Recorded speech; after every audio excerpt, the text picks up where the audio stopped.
Welcome to Canuck of the Dead. We are on our road of Halloween still again, and I'm not going to waste any time. Benner, get in here and let's talk about it. Hey, how's it going? Good, man. Sorry, let me just put my phone in my pocket there. Readjust. Yeah. Thanks. I think we're at the halfway mark right now, right? I think so. Yeah. This is part 7 for us, but part Right. 8 as far as the films go, technically. Mhm. And we still have quite a few to do. So I've been loving this though. This has been a lot of fun digging into Yeah, these. totally, man. I've been having a blast doing this, and also it's just fun to revisit these flicks and look at them, just through in a slightly different light, right? So yeah, I'm stoked to do it. Well, let's get the trailer for today's out of the way, so to speak.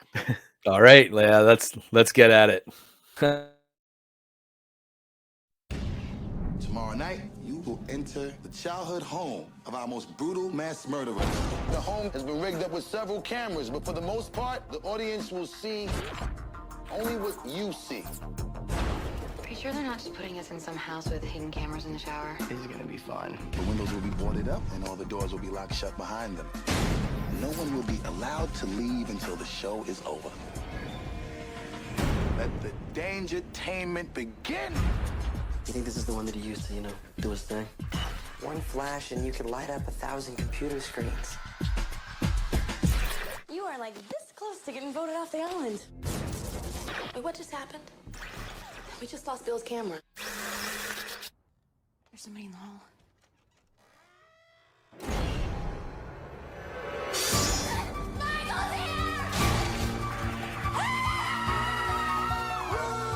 Somebody please help us.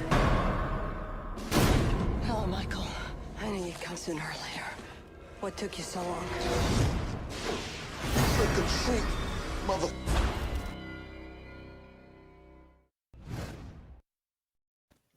There we go. And anybody watching, uh. I think there was some technical difficulties on that one. It only came out of one ear when we were watching it, so it wasn't It's the mono mix, right? Yeah. Well, let's start real quick because I found out Halloween Resurrection was not the original title for this film. right? Some of the other ones, Halloween Homecoming, Halloween H2K, which I didn't fully understand, and Halloween MichaelMyers.com. Yeah, I guess the H2K would have been like the reference because it came out in the 2000s. It came out in 2002, right? So Very good. Okay. so kind of like, but I guess maybe they didn't use that because of I don't know if EA Sports was using that for their video game series. They usually, NHL 2K whatever, or Wrestling 2K whatever. So I wonder if that had something to do with that. But oh man, I mean, I don't mind Halloween Homecoming. I mean, I think that's kind of a cool title. Obviously maybe lifted by Spider-Man, but yeah, I mean, oh man, as you can see, I'm wearing fully black today because I knew we were reviewing this movie. And yeah, it really, yeah, this is probably the worst movie of the series. Well, Or it's in the debate for sure. Between 6 man. and this one. Yeah. And I still think 6 is better than this movie, and we'll get into why, I guess during the broadcast. But yeah, it's even that trailer seems a little flaky, like a little. It just seems so thrown together. And the premise of this movie is pretty weak too. So it's a challenging movie to critique just because of when it was made, and also obviously a lot of the goodwill that they developed in the last installment. Obviously H2O is sort of killed off in this movie, which is really, really unfortunate. And yeah, this is the movie that kind of ended the first sort of run of Halloween films for a while until they decided to reboot the whole thing, right? Which was interesting because they actually got Rick Rosenthal to come back and direct, and he did Halloween too. Yeah, which is surprising. I think it's, I mean, I just think it's part of it's just like, this is the movie. Sometimes you can try and make, if you got lemons, you try and make lemonade, but sometimes you can't, right? And sometimes it's just dog shit. So The thing for me that that pulls me out of this film so easy is it feels like two stories, because the Jamie Lee Curtis thing is almost 20 minutes at the beginning of the film. And then they introduce everybody that's going to be in the movie. Yeah, I mean, I think like it's funny to me because it feels like they shot that. I know that they shot the paramedic sequence. They shot after the principal photography was completed on H2O, right? Yeah. So they kind of went and shot some of those scenes. Obviously, not the full sequence in which starts off. Of course, spoilers alert. But so this movie starts off in what is like a mental institution where Jamie Lee Curtis is in there, obviously after the events of Halloween H2O. And there's this, so okay, whatever, great, but there's this huge convoluted retcon which implies that or basically implies that so let's get into this, because this is the crux of this entire movie. So basically the end of H2O, and again, spoilers. So if you haven't seen the movies or like to see the movies, stop listening now. But like at the end of in the H2O, essentially Michael Myers is in the back of the van that Jamie Lee Curtis is driving, and then he becomes pinned and she decapitates him. But the retcon of this is that actually Michael Myers had crushed a paramedic's larynx, so he couldn't talk, switched clothes with him conveniently, and then so the guy that Jamie Lee Curtis had killed was the paramedic that was in Michael Myers' his mask and his overalls. And so she's killed an innocent man. And this is how she winds up in the mental institution, because mentally she's broken, because she tried to kill Michael and killed the wrong person. It's so convoluted. It's one of the, I mean, I don't know if it's a worse retcon, because there's so many retcons now in all kinds of movies and whatnot, but this has got to be up there as one of the worst and one of the most like, fooled you, he's not really dead, he's coming back to life, etc., etc. But so I have a couple opinions on this. So where did you want to start? Well, first off, I'm going to say it's not the first time Michael's done this. In the alternate ending of 6, he changed outfits with the Man in Black. Yeah, that's true. That's right? true. So I guess he's efficient at it. Right. I always love in movies when people do that, because it's just, man, like the exact same size. It's coincidental. That's why Die Hard's so awesome, because when John McClane kills the one terrorist, and he tries to put on a shoe, he's like, what does he say? He's like, the only terrorist I killed is the one that has smaller feet than my sister. Yeah. So he can't put the shoes on, which is a plot point which comes into effect later.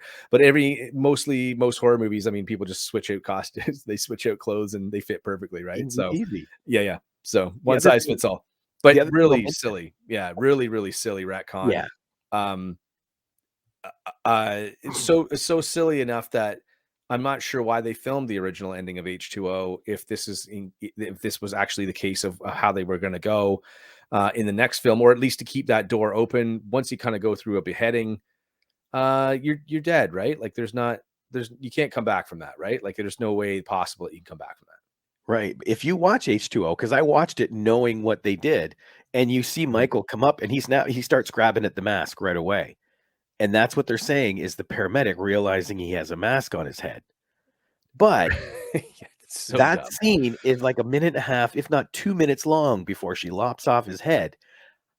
Maybe he can't talk. How hard is it to take the mask off your head? Can he grab it? Isn't his arms pinned though, and he can't quite reach it? Or because he grabs it, he does this, and then he reaches out for her. And she reaches out and almost touch hands. And originally, you feel like he's reaching out to say, because she's his sister, and that it's that family connection, until you watch this new movie, Halloween Resurrection, which is so crazy.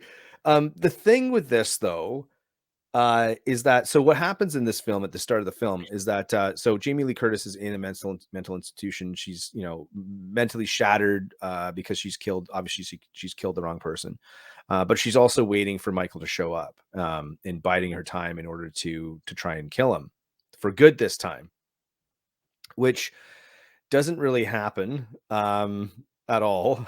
And then they like I was so confused when I watched this, rewatched this as well, as to how this contract worked as far as Jamie Lee Curtis coming back for this unnecessary sequel. Obviously, this was again, we had kind of referenced this back in the last episode. This sort of follows the same uh, potholes or experiences the same obstacles and potholes as number 5 does. It seems like they rushed it. They made it was a little bit unnecessary. Returning characters aren't returning, and the whole plot is kind of shifted, and it goes a little bit off the rails as far as what they were trying to create in the previous installment. So for this one, at the end, I actually really like this opening sequence as a sequence. I don't think I think it's horrible for this film, but what happens in this movie is that, or in the opening, is that Michael actually shows up. They have a rooftop standoff, and Jamie Lee Curtis, or sorry, Laurie Strode, basically rigs Michael Myers up and he's kind of hanging upside down off of the over the side of the building.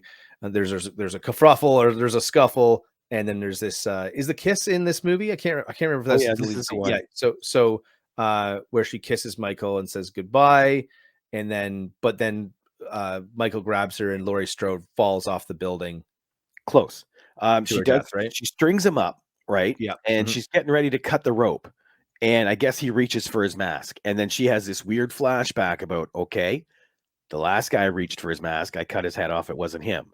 So now she starts to do the slow camera, I'm gonna pull your Right. mask off, and he grabs her at the last minute, and when she flings down, he stabs her in the back. And then Right. I forgot. Yeah. that's when she kisses him, Right. and then he lets her go.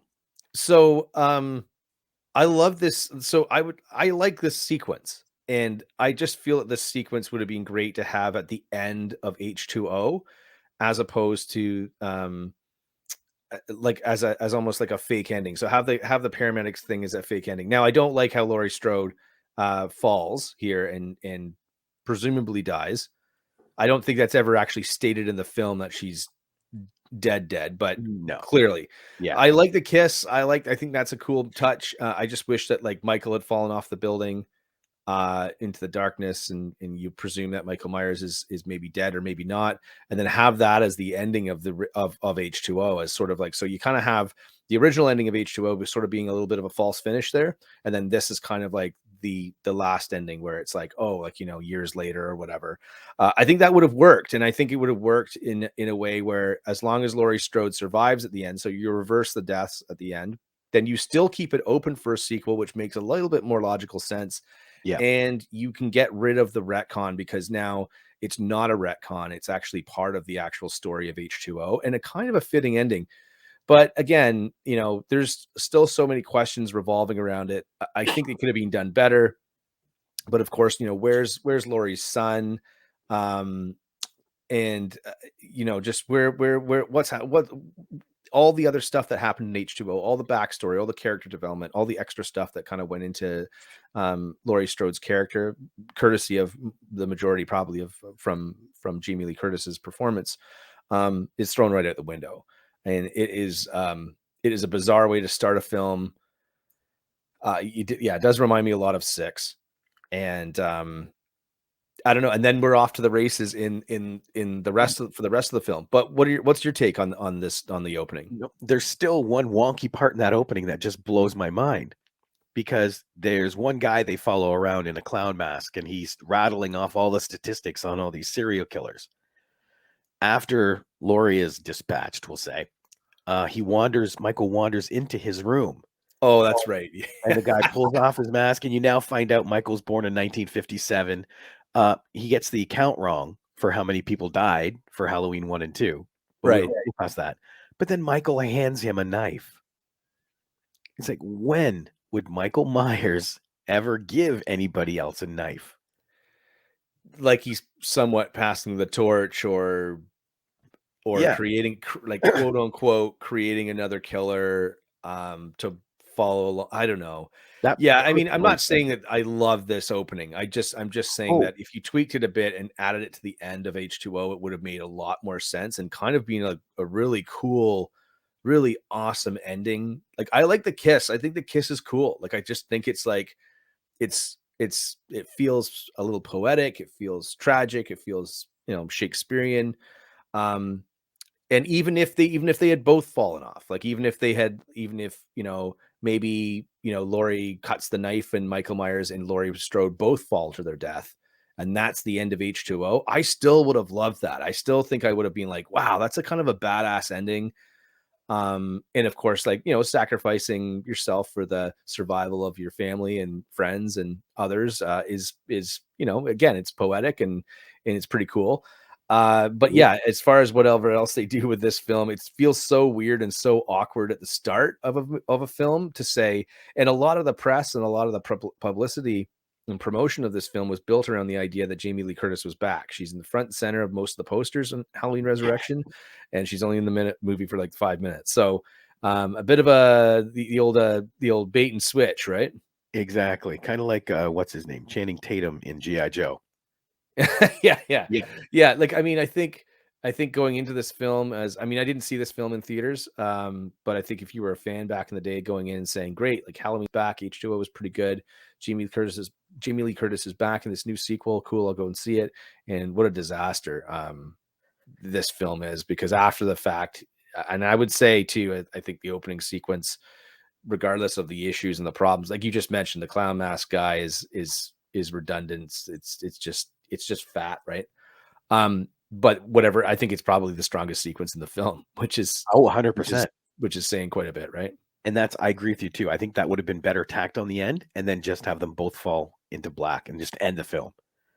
Because then, Yeah, and then you could bring them back if that's a possibility. If you want to bring Laurie back again, if you want to bring Michael Myers back again, yeah, yeah. I don't know. It's bizarre to me that that's like this is the way they wanted to go, and it's bizarre to me that Jamie Lee Curtis agreed to do it. I actually don't know the reasoning for that. Well, like I said, from what I read, it's because in her contract, she said she would come back for this film in a cameo if there was a next one, and that she Oh, gotcha. Okay. she wanted to live up to her contract.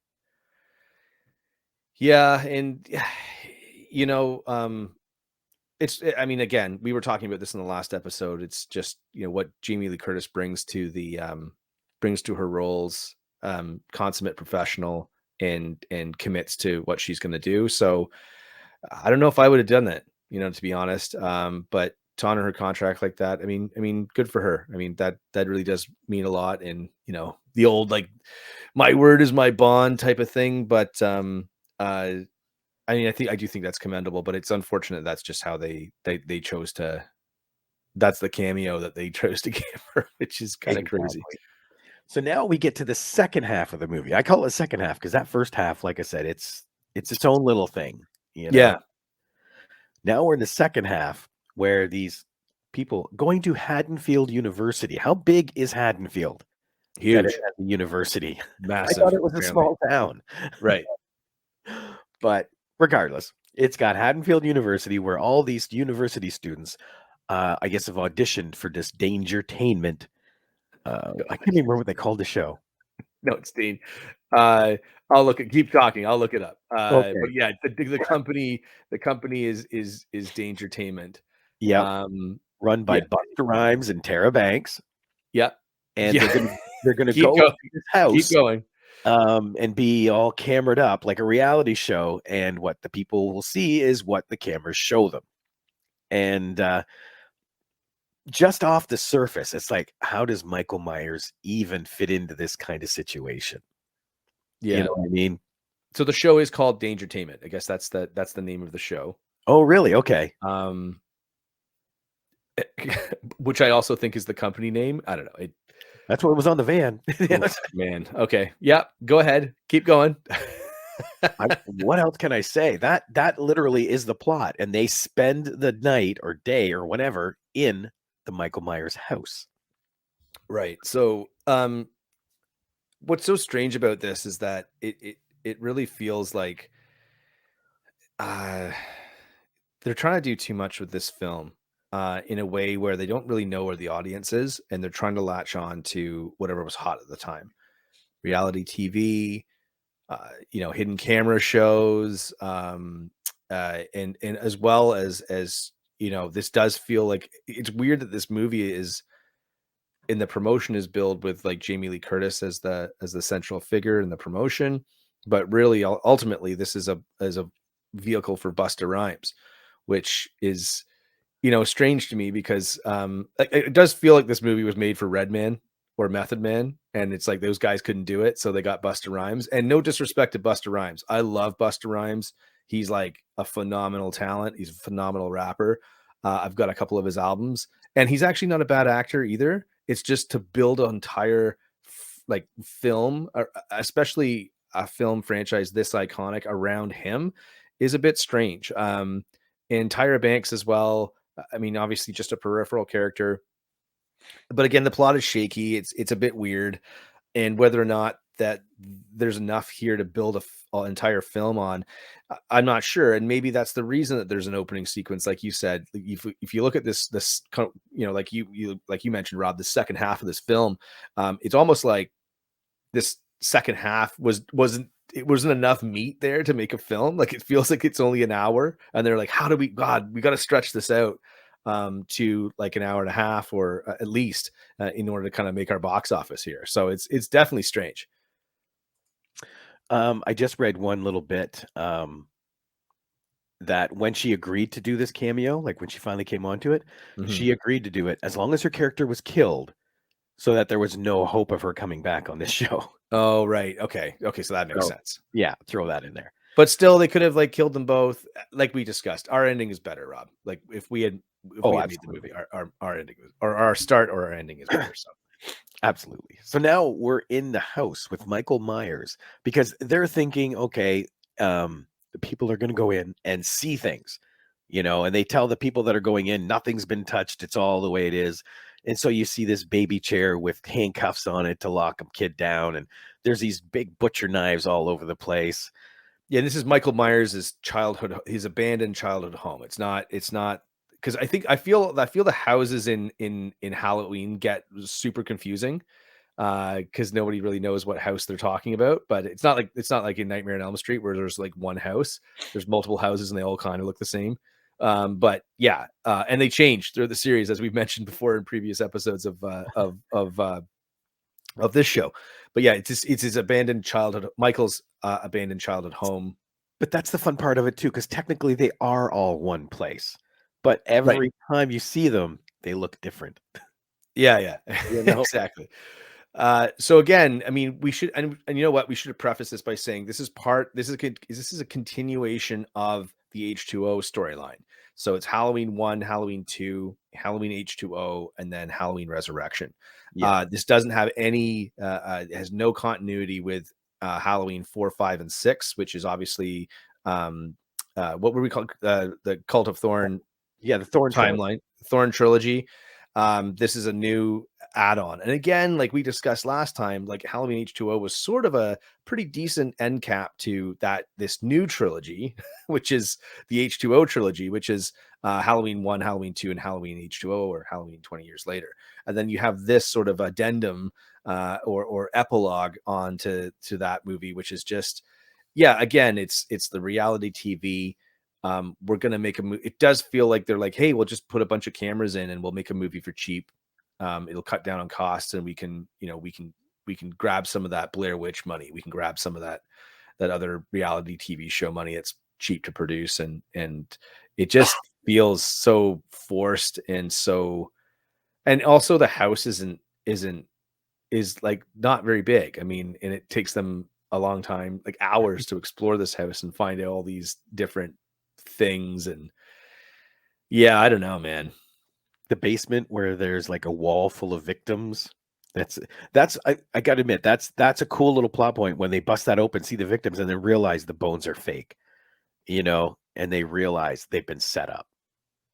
Yeah, and halfway through this second part of the movie is that, yeah, the Dangertainment crew, which is Busta Rhymes and Tyra Banks, are sort of they've just rigged this show for entertainment value, which, you know, to be honest, is probably a little ahead of its time too, as an idea. Just because a lot of reality shows, as we know, are sort of they're scripted and plotted and stuff. But again, it doesn't feel right here. Yeah, like you gotta remember, Survivor came out in 2000, so this was being filmed right when Survivor was still new. Right. Yeah, exactly. And it was still So like the number one show on television too, right? So right. So, but I will love this film for one thing. It gave me the image I will never forget of Busta Rhymes ninja kicking Michael Myers. he also has one of the greatest. Yeah, also has one of the greatest one-liners too. Yes, he Which does. which can we say it? Oh, absolutely. Can we say yeah? So when Buster Rhymes, is it when he kicks it? Yeah, it's when he. No, it's is it when he kicks him? It's at When he the end did of the film. second kick right before the fire. Yeah, and Buster Rhymes says "trick or treat, motherfucker," and it's like and again, like I mean, Buster Rhymes delivers that line perfectly. It's awesome. Again, I kind of feel like that was for Method Man, but but still, it's a great moment that makes me laugh because I just think it's a hilarious line, but I don't love it as I still don't love this entry as in Yeah, any way, shape, or no. form as to be attached to the franchise. I wish it was a different movie. I wish it was a different killer. They probably could have opened up Well, some more. They probably could have opened up some more options as well if it was like a different killer in a different setting. However, I do feel, and I have no idea if this is true or not, but it does feel to me that this was another movie that was repurposed to make a that's what I was Halloween just about to sequel, say. right? It feels Cloverfield, where they grab a script and then purpose it to that storyline. Yeah, which I'm not a big fan of, because it's just it's so you can clearly tell sort of when where one idea ends and the other one begins, and don't necessarily mix as well as you would want them to. Sometimes that works, but I think for a lot of the time, it does a disservice to everything that's come before it because it doesn't quite fit the same. It's not the same DNA, and so it feels a little off and therefore your whole movie feels a little bit out of whack, a little Disjoint. convoluted, and trying to get to point A from point A to point B in a kind of a weird way, right? It's interesting to note that this film is exactly 90 minutes too. So that reminds me a little bit of um,